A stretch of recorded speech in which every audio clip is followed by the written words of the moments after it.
वो माफिया जिसने एक विधायक की हत्या महज इसलिए करवा दी क्योंकि उस विधायक ने उसके भाई को चुनाव हरा दिया था। महज शादी के 9 दिन के बाद उस विधायक की हत्या होती है। 9 दिन की विवाहिता पत्नी 9वें दिन विधवा हो जाती है और वही 9 दिन बाद की विधवा पत्नी उस माफिया की कब्र खोदने पर उतारू हो जाती है और उसे बर्बाद करके दम लेती है। वो माफिया जो देश का पहला एमपी बना, मेंबर ऑफ पार्लियामेंट, जो एमपी रहते हुए जिसके ऊपर भगोड़ा का चार्ज लगा और 20,000 रुपए का इनाम भारतीय अदालत ने उसके ऊपर लगा दिया। आज हम आपको कहानी सुनाने जा रहे हैं उत्तर प्रदेश के उस माफिया की जो एक तांगे वाले का बेटा था, 17 साल की उम्र में जिसने पहली हत्या करी और उसके बाद निर्दलीय विधायक बना पहली बार और विधायक बनने के बाद अपने ही गुरु की हत्या कर दी, जिसके एक मामले की सुनवाई करने से 10 अलग अलग जजों ने एक एक करके खुद को उस मामले से अलग कर लिया। वो माफिया जिसकी वजह से उत्तर प्रदेश की सबसे बड़ी पॉलिटिकल पार्टीज में से एक में 2 फाड़ हो गई, पिता और पुत्र अलग हो गए। आपको अंदाजा लग गया होगा, यह कहानी उत्तर प्रदेश के 90 और 80 के दशक के माफिया अतीक अहमद की है। नमस्कार, मेरा नाम है अनुराग मिश्रा और आप देख रहे हैं जुर्म @8 PM जनता जंक्शन का साप्ताहिक कार्यक्रम जो रविवार को रात को 8 बजे आता है, जिसमें हम देश और दुनिया के अलग अलग अपराधियों के बारे में आपको बताते हैं, उनकी कहानी सुनाते हैं। अपराधी वो जिन्होंने देश और दुनिया में एक अलग तरीके का असर छोड़ा। आज हम आपको कहानी सुनाने जा रहे हैं अतीक अहमद की। अतीक अहमद का जन्म 10 अगस्त 1962 को हुआ था। इलाहाबाद का एक चकिया मोहल्ला है। चकिया मोहल्ला में अतीक अहमद के जो पिता थे वो तांगा चलाया करते थे, फिरोज तांगे वाला उनका नाम था। 1979 में Atiq Ahmed high school fail कर जाता है और ये वो दौर था जब एक तरीके से उत्तर प्रदेश में नए नए विश्वविद्यालय बन रहे थे, नए नए कारखानों के लिए पैसा आ रहा था। और हम लगातार आपको जो पूर्वांचल की माफियाओं की कहानी सुना रहे हैं तो हम बता रहे हैं कि नए लड़कों में किस तरीके से नया नया अमीर बनने का क्रेज बना था, ठेकों के जरिए पैसा कमाने का। उन्हीं में से एक नाम अतीक अहमद का था। 17 साल की उम्र में पहली बार हत्या का मामला दर्ज होता है, जेल जाता है, बेल मिलती है, बाहर आता है। इसके बाद उसे शह मिलती है, या यूं कहें कि उसे आदर्श के रूप में मिलते हैं चांद बाबा। उस वक्त पे एक माफिया और अलग ढंग से एक डाकू, चोर, माफिया जो भी कह ले, उस इलाके में, इलाहाबाद के इलाके में अपनी पैठ मजबूत थी चांद बाबा की। और उसके बाद रानी मंडी का जो इलाका था पूरा इलाहाबाद का, पश्चिमी इलाहाबाद में, उस पूरे उसमें धीरे धीरे अतीक अहमद अपना वर्चस्व चांद बाबा की तरीके से बढ़ाना शुरू करता है। 22 साल की उम्र में अतीक अहमद का अच्छा खासा खौफ कायम हो चुका था। 79 में वो हाई स्कूल फेल करता है। 1986 में उसको पुलिस उठा लेती है। 22-23 साल की उसकी उम्र होती है और तगड़े ढंग से एक ऐसा चीज बनी होती है कि लग रहा होता है कि अतीक अहमद बहुत बड़ा माफिया बन गया है और इसी चक्कर में पुलिस उठा लेती है। चांद बाबा तक को एक तरीके से अतीक अहमद से डर लगने लगा था। पुलिस कुछ कागज पत्री में लिखती नहीं है, कोई FIR नहीं करती है, बस उठा करके ले जाती है। लोगों को लगता है आज ही अतीक अहमद का गेम ओवर कर दिया जाएगा। हालांकि अब यहीं से शुरू होता है कि अतीक अहमद को कितने बड़े बड़े लोगों की शह प्राप्त थी। जब अतीक अहमद को उठाया जाता है, इलाहाबाद से सांसद होते हैं कांग्रेस के, वीर बहादुर सिंह की सरकार होती है केंद्र में, राजीव गांधी के करीबी होते हैं ये जो सांसद होते हैं। दिल्ली फोन जाता है, दिल्ली से फोन पुलिस को आता है और उसके बाद अतीक अहमद को छोड़ दिया जाता है और 1986 में ही एक गैंगस्टर का मुकदमा दर्ज होता है। यह पहला बड़ा मुकदमा था। हम आपको कहानी सुनाएं जिस कहानी से आप लगभग लोग वाकिफ होंगे।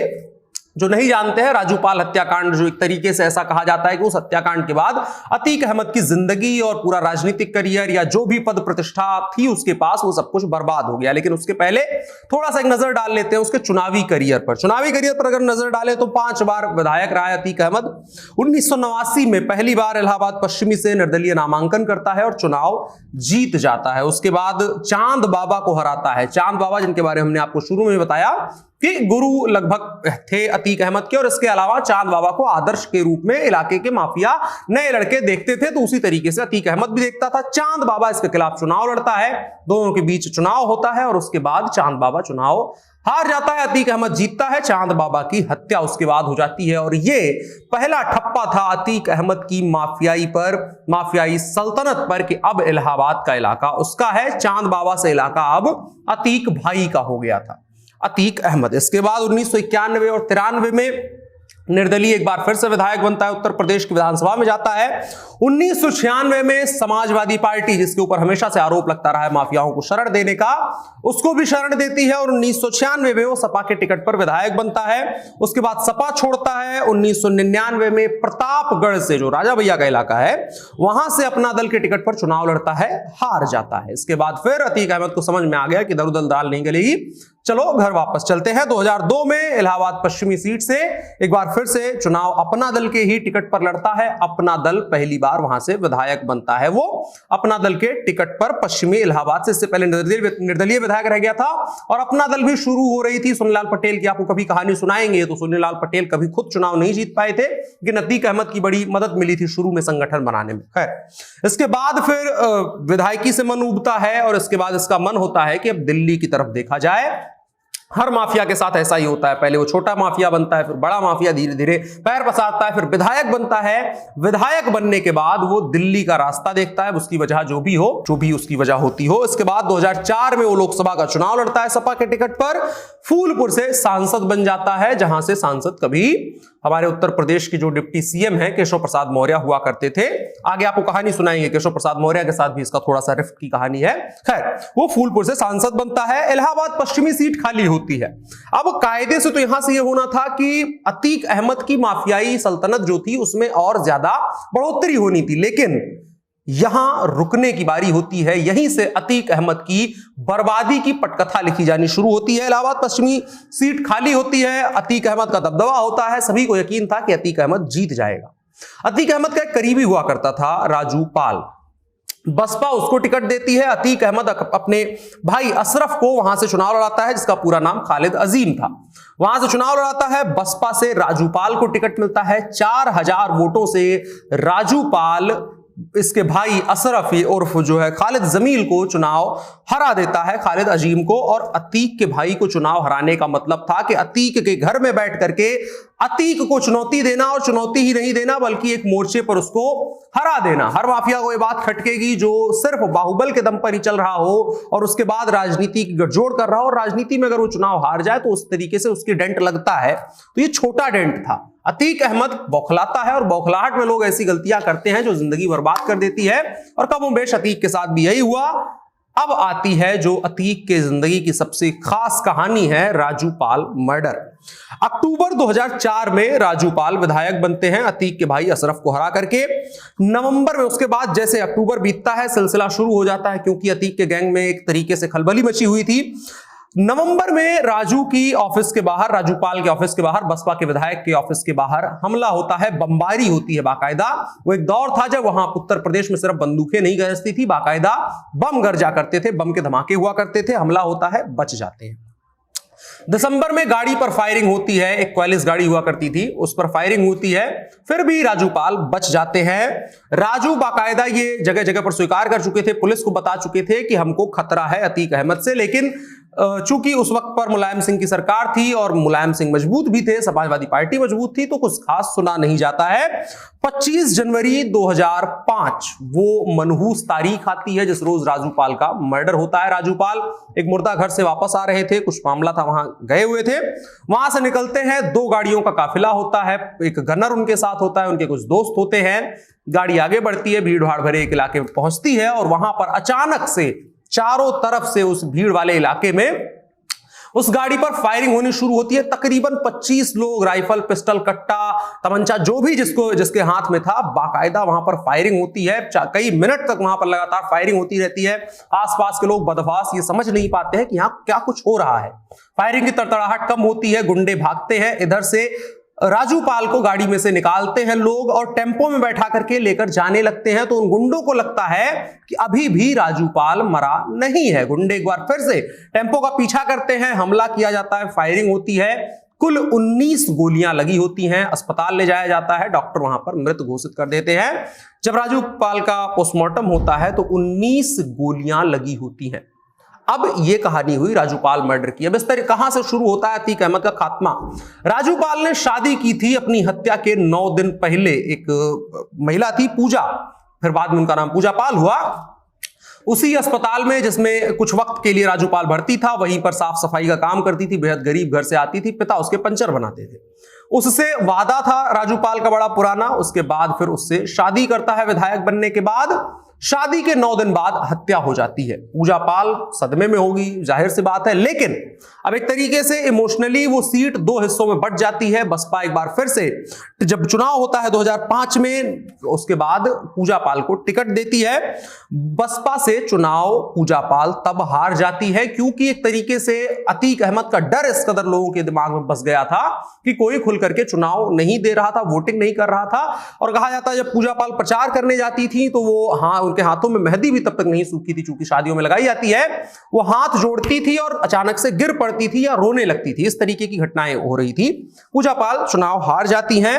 इसके बाद अभी अतीक अहमद का थोड़ा सा वर्चस्व कायम रहता है, लेकिन इसके बाद सब सरकार बदल जाती है। मुलायम सिंह की सरकार जाती है, बहुजन समाज पार्टी की सरकार आ जाती है। बहुजन समाज पार्टी से अतीक अहमद की दुश्मनी इसलिए नहीं थी कि उसकी पार्टी के एक विधायक को अतीक अहमद ने मार दिया था, हालांकि यह फैक्टर था, लेकिन उससे भी बड़ी दुश्मनी वहां से थी। आप याद करिए मायावती की जिंदगी का सबसे काला दिन, गेस्ट हाउस कांड। समाजवादी पार्टी के गुंडे मायावती को मारने या जो भी करने की नीयत से गेस्ट हाउस में जो कुछ भी होता है, पूरी आप कहानी जानते हैं, उसमें अतीक अहमद प्रमुखता से शामिल थे। मायावती को चाहे मारने का प्लान रहा हो या उनके साथ जो भी करने का प्लान था, उसमें अतीक अहमद शामिल था। और मायावती, एक चीज कहा जाता है कि जो लोग उसमें शामिल थे, चाहे राजा भैया तक के बारे में कहा जाता है, कई अपुष्ट सूचनाएं हैं कि अब राजा भैया उसमें शामिल थे। मायावती की सरकार आती है तो राजा भैया की जिंदगी किस कदर तबाह होती है, उससे आप अंदाजा लगा सकते हैं कि मायावती किस तरीके से गेस्ट हाउस कांड में शामिल लोगों से खुन्नस खा रही थी। जाहिर सी बात है खुन्नस खाएंगी। अतीक अहमद भी उसी में से एक थे और यहां से शुरू होता है अतीक अहमद की जिंदगी का काला अध्याय।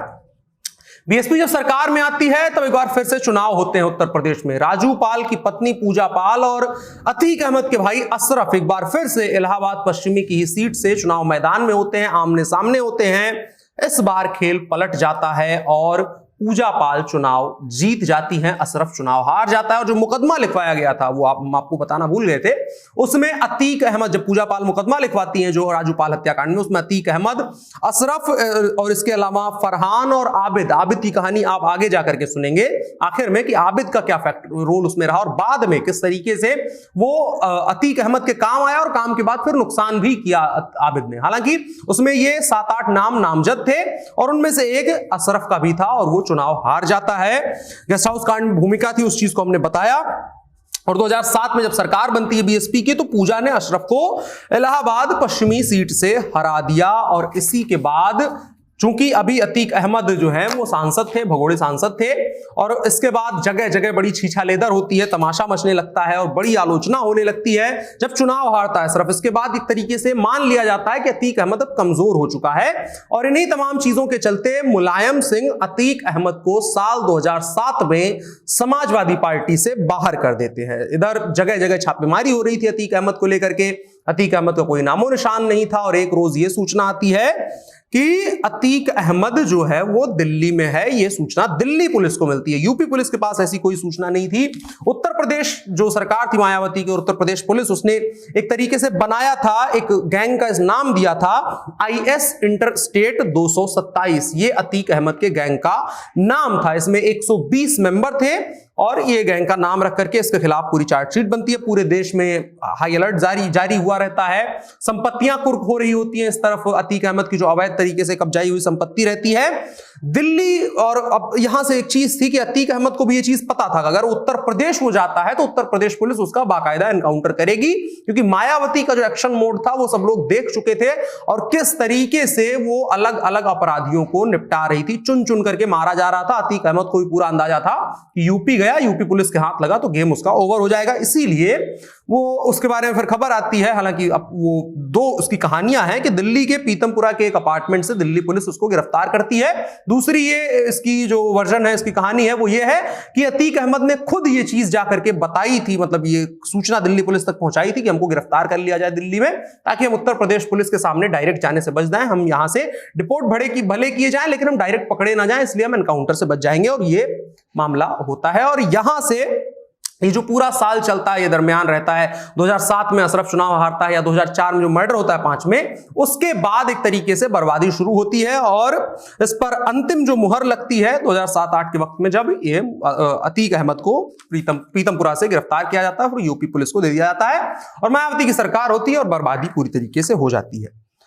अतीक अहमद का जो चुनावी पूरा कार्यकाल था, कार्यक्रम था, वो सब कुछ अस्त व्यस्त हो चुका था। सांसद बनने के बाद फिर चुनाव नहीं जीत पाया था, कोई पार्टी नहीं साथ दे रही थी, जेल में बंद था तो चुनाव लड़ने का भी कोई स्कोप नहीं रहता है। 2012 में आखिरी मौका था अतीक अहमद के पास कि वो अपना गढ़ बचा ले। गढ़ बचाने का मौका इसलिए क्योंकि अब एक तरीके से अतीक अहमद को लोग मान चुके थे, वो प्रभावहीन हो चुका है। बहुजन समाज पार्टी की जो 5 साल की सरकार थी उसने अतीक अहमद की पूरी धार और टीम को कुंद कर दिया था। 2012 में एक बार फिर से अतीक अहमद चुनाव लड़ने का प्लान करता है, अपना दल से टिकट मिलता है और फिर से पूजा पाल ही सामने होती हैं। अतीक अहमद को अब यहीं से वो कहानी शुरू होती है जो हमने आपको शुरू में जिक्र किया था कि 10 जजों ने अतीक अहमद की सुनवाई करने से उस मामले से खुद को अलग कर लिया था। तो था ये कि अपना दल से वो चुनाव लड़ना चाहता था, पर्चा भर चुका था और उसके बाद चाहता था जमानत मिल जाए। 10 जज थे जिन्होंने अतीक अहमद की जमानत याचिका पर सुनवाई करने से इनकार कर दिया था। उन्होंने कहा था कि हम इस पर सुनवाई नहीं कर पाएंगे। उन्होंने खुद को इस केस से अलग कर लिया था। 11वें जज ने सुनवाई करी और अतीक अहमद को बेल दे दी। बाहर आकर चुनाव लड़ता है, प्रचार करता है, लेकिन पूजा पाल के सामने चुनाव एक बार फिर से वो 2012 में भी हार जाता है। मुलायम सिंह इसके बाद नरम बहुत पड़ते हैं, चूंकि मुलायम की हमेशा से कृपा दृष्टि रही थी, वरदहस्त था अतीक अहमद के ऊपर। सो एक बार फिर से टिकट मिलता है। पार्टी में बड़ा विरोध हुआ और इसके यहीं से कहानी शुरू होती है जो अतीक अहमद की एक तरीके से था कि उसको लेकर के जो अखिलेश यादव के बारे में एक चीज कहा जाता है कि अखिलेश यादव इमेज मेकओवर में लगे थे। उसके बाद जैसे वो चुनाव जीतते हैं उसके बाद इमेज मेकओवर में लगे थे और वो कोशिश कर रहे थे कि जो बड़े माफिया हैं, बड़े नाम वाले माफिया हैं, जिनको लेकर के प्रदेश की जनता में धीरे धीरे रोष व्याप्त हो गया है, जिनके पास कोई हैसियत नहीं बची है, सिर्फ उनका क्राइम उनके पास बचा हुआ है, तो उनसे दूरी बनाई जाए। लेकिन मुलायम सिंह चूंकि दोनों एक दूसरे के एहसानमंद थे, चाहे अतीक मुलायम के हो, मुलायम अतीक के हो, अलग अलग मोर्चों पर दोनों एक दूसरे का फायदा कर रहे थे, तो मुलायम सिंह नरम पड़ते हैं, पार्टी में बवाल होता है। लेकिन चूंकि मुलायम सिंह अध्यक्ष होते हैं और वो टिकट देते हैं, पार्टी टूटने की भी यही वजह होती है। पहले सुल्तानपुर से टिकट मिलता है, बवाल होता है, पार्टी में अंदरूनी विरोध होता है। हालांकि सुल्तानपुर से फिर टिकट नहीं दिया जाता है। फिर गृह जनपद, गृह जो घर इसका है श्रावस्ती, वहां से अतीक अहमद चुनाव लड़ता है और चुनाव हार जाता है। अतीक अहमद और अखिलेश यादव के रिश्तों में यहीं से खटास आती है। अब इसके बाद अतीक अहमद की जिंदगी में एक और मर्डर आता है जिसने एक बार फिर से 2004 वाली जो गिरहें थी उनको खोल करके रख दिया। 25 सितंबर 2015 मड़ियाडीह डबल मर्डर केस, आप सब में से कई लोगों ने सुना होगा। बकरीद का अगला दिन था। यहां से मड़ियाडीह के प्रधान थे आबिद, उनकी बहन थी अलकमा और ड्राइवर था सुरजीत। आबिद, जो नाम हमने आपको शुरू में बताया था कि राजू पाल मर्डर में जिसका नाम सामने आया था, उसकी बहन थी अलकमा और ड्राइवर था सुरजीत। मर्डर का जो इल्जाम जाता है वो कम्मू और जाबिर, 2 लोगों पे जाता है। भाई भाई थे, दिन दहाड़े गोली मार करके हत्या कर दी गई थी। कहा जाता है कि इनसे आबिद की पुरानी दुश्मनी थी। यहां पर जाबिर नाम आप याद रखिएगा। और यह चीज कहा जाता है कि जो कम्मू और जाबिर थे ये अतीक अहमद के पुराने साथी थे। फिर बाद में इन दोनों के बीच बवाल रहता है। आबिद के बारे में हमने आपको बताया, राजूपाल हत्याकांड में नामजद था। केस ये बनता है कि कम्मू और जाबिर ने हत्या कर दी। अलकमा और ड्राइवर यानी जो आबिद प्रधान है उसके बहन और उसके ड्राइवर की। 2017 में योगी सरकार आती है जिसके बारे में चीज कहा जाता है कि उसके बाद से इन तमाम माफियाओं का, जिनको सपा बसपा के शासनकाल में बारी बारी से मदद मिलती रही सरकारों से, फिर उसके बाद जब योगी सरकार आती है तो उनके बुरे दिन शुरू हो जाते हैं। और बुरे दिन जब शुरू होते हैं तो अतीक अहमद की बारी उसमें आती है। साल 2017 में ये जो मड़ियाडीह केस होता है ये दोबारा खोला जाता है और यहां पर पुलिस ने चौंकाने वाला दावा किया। एकदम से केस पलट जाता है।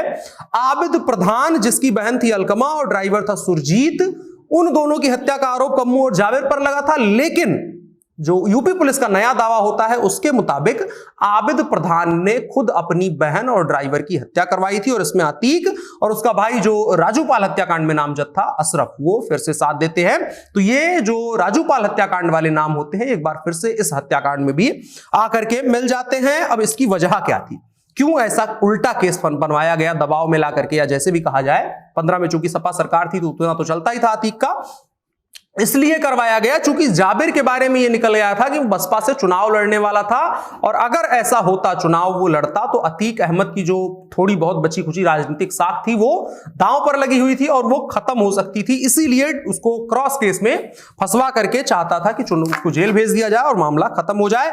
और इसी दौरान फूलपुर लोकसभा जो उपचुनाव हुआ था, जो हमने आपको अभी शुरू में बताया कि स्वामी प्रसाद मौर्य चूंकि उत्तर प्रदेश के उप मुख्यमंत्री बन चुके थे और सांसद वहां से फूलपुर से पहले थे, इसलिए वो सीट खाली होती है। अतीक अहमद वहां से चुनाव लड़ता है और चुनाव हार जाता है, और ये अतीक अहमद की जो राजनीतिक साख थी उसमें आखिरी जो डेंट और बट्टा जो भी लगने वाला था वो लगता है।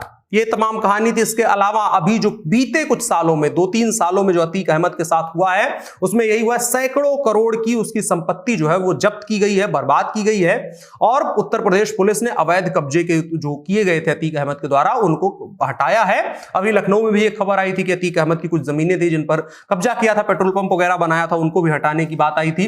इसके अलावा अतीक अहमद का अगर आप अभी फिलहाल उसको गुजरात जेल भेजने की बात, बीच में उसे गुजरात जेल भेजा गया इसलिए क्योंकि उत्तर प्रदेश में अतीक अहमद का इस तरीके से जकड़ा हुआ जाल था कि उत्तर प्रदेश पुलिस उसको ना ट्रैक कर सकती थी, ना उत्तर प्रदेश का जो सिस्टम था उसको रोक करके रख सकता था। इसका एक बहुत बड़ा मामला हुआ था, एक व्यापारी था, एक कोई जायसवाल करके, उसके साथ में यह घटना हुई थी कि अतीक अहमद उसको लखनऊ से उठवाता है और उसके बाद चूंकि वो जेल में बंद होता है, देवरिया की जेल में, और लखनऊ से उठा करके 300 किलोमीटर गुंडे दिन दहाड़े उस व्यापारी को, जो रियल एस्टेट का व्यापारी होता है, उसको उठा करके देवरिया जेल लेकर के आते हैं।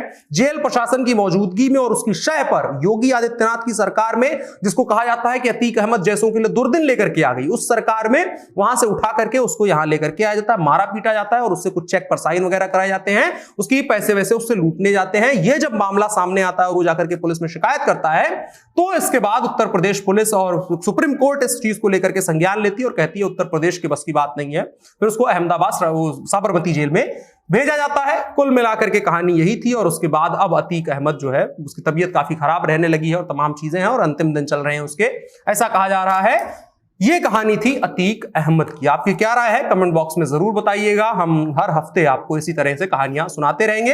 एक चीज यहां पर 1 मिनट का नोट देना था, जो बहुत सारे लोग कमेंट करते हैं कि आप अपराधियों की ऐसी कहानी क्यों सुनाते हैं, और मैं शुरू में एक वर्ड यूज करता हूं, अपराधी जिन्होंने दुनिया में एक अलग तरीके का असर छोड़ा। तो अतीक अहमद की अगर आप कहानी पढ़ेंगे और उसके बाद आप देखेंगे कि MP member of parliament, Hindustan की जो जनरल इलेक्शन जीत करके आदमी पहुंचा हुआ है, वो भगोड़ा बन जाता है, उसके ऊपर 20,000 रुपए का इनाम पुलिस रखती है। तो एक तरीके से जो राजनीति का अपराधीकरण है उनकी कहानियां जानना जरूरी है और सतर्क रहना जरूरी है कि आगे कम से कम हमारे, जब हम इंफॉर्मेशन एज में जी रहे हैं, जब हम जान सकते हैं एक दूसरे के बारे में कौन कैसा आदमी है, तो ऐसे लोगों को ना चुना जाए और ऐसे कोई भी आपके सामने आए। और राजनीति में ये बहुत होता रहा है, तो इस वजह से ऐसी कहानियां सुनाई जाती है। इस पर कभी विस्तार से बात करेंगे। फिलहाल के लिए इतना ही। आपकी क्या राय है कमेंट बॉक्स में जरूर बताइएगा और साथ ही साथ इस कार्यक्रम को साझा करिएगा। मेरा नाम अनुराग मिश्रा है। ये जनता जंक्शन का साप्ताहिक कार्यक्रम था जुर्म @ PM। देखने के लिए बहुत बहुत शुक्रिया।